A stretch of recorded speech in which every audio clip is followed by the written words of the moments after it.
పేరన్నా? నా పేరు సురేష్. ఏం చేస్తారండి? నేను వ్యాపారం చేస్తా. ఓకే.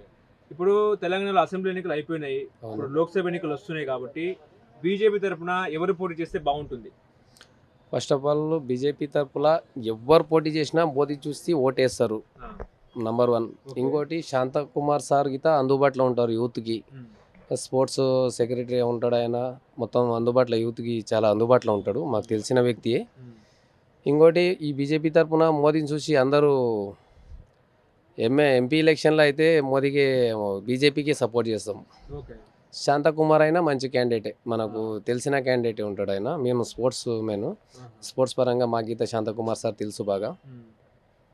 ఇప్పుడు ఆయన ఇక్కడ నుంచి పోటీ చేస్తే గెలిచే అవకాశం ఉందా శాంతకుమార్ గారు? 100కి 100% గెలిచే అవకాశం ఉంది.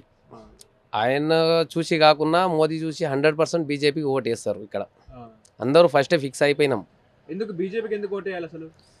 మనము మన సంస్కృతి మన ధర్మము నిలబడాలంటే మనం బీజేపీ ఓటేయక తప్పదు.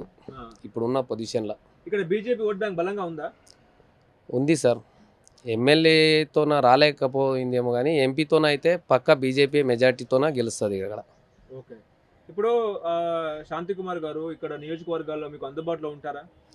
అందుబాటులో ఉంటారు సార్. సారు అక్కడ పదవి లేదు అయినా ప్రతి స్పోర్ట్స్ దానికి వచ్చి మరికల్కి ఎన్నోసారి వచ్చిండు శాంతకుమార్ సార్ గారు. శాంతకుమార్ సార్ గారు అంటే అందరికీ అభిమానం, క్రీడాపటులకు అందరికీ అభిమానం, యూత్కి ఇన్స్పైర్ అయిన యూత్లో ఎటువంటి ఫాలోయింగ్ ఉంది ఆయనకు? మంచి ఫాలోయింగ్ ఉంది. ఎందుకంటే ఎప్పుడు కాదన్నాడు.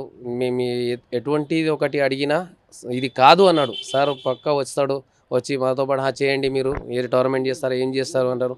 వస్తాడు, వచ్చి మీకు ఎంకరేజ్మెంట్ చేయడానికి నేను రెడీగా ఉంటా అంటాడు ఎప్పటికైనా. ఆ. ఇప్పుడు సమస్యలు ఏమైనా ఉన్నాయా మీ ఊర్లో, మీ జిల్లాలో? సమస్యలు అంటే ఉన్నాయి ప్రాబ్లమ్స్ ఉన్నాయా? ఉన్నాయి కానీ ఇప్పుడు కొత్త ప్రభుత్వం వచ్చింది కదా, దాని గురించి అంత అదేలే. ఇప్పుడు గత బీజేపీ చూసుకుంటే ఇప్పుడున్న బీజేపీకి తేడా ఎట్లా గమనిస్తున్నారు మీరు? స్ట్రాంగ్గా బీజేపీ మంచి ఊపులో ఉందా? స్ట్రాంగ్గా ఉంది, మంచి పొజిషన్లో ఉంది, మంచిగా అందరికీ న్యాయం చేస్తుంది బీజేపీ. ఓకే. ఒక వర్గానికి కాకుండా అందరికీ సమానమైన న్యాయం చేస్తుంది బీజేపీ ప్రభుత్వం.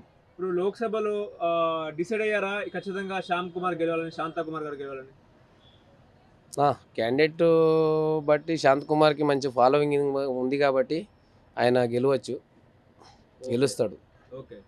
ఇప్పుడు ఎంత మెజార్టీ వచ్చే అవకాశం ఉంది? ఏమైనా మెజార్టీ ఎంత అనుకుంటారు? మెజారిటీ అంటే ఇక మెజారిటీ కానీ చెప్పలేము. గెలుస్తాడు పక్క. మెజారిటీ అనేది కాదు, గెలుస్తాడు పక్క, గెలుస్తాడు. పెళ్లిళ్ళకు పేరెంటాలకి వెళ్తూ ఉంటారా? అందుబాటులో ఉంటారా ఆయన? ఉంటాడు అని ఉంటాడు, ఏమైనా ఆర్థిక సహాయం చేస్తారా ఆయన?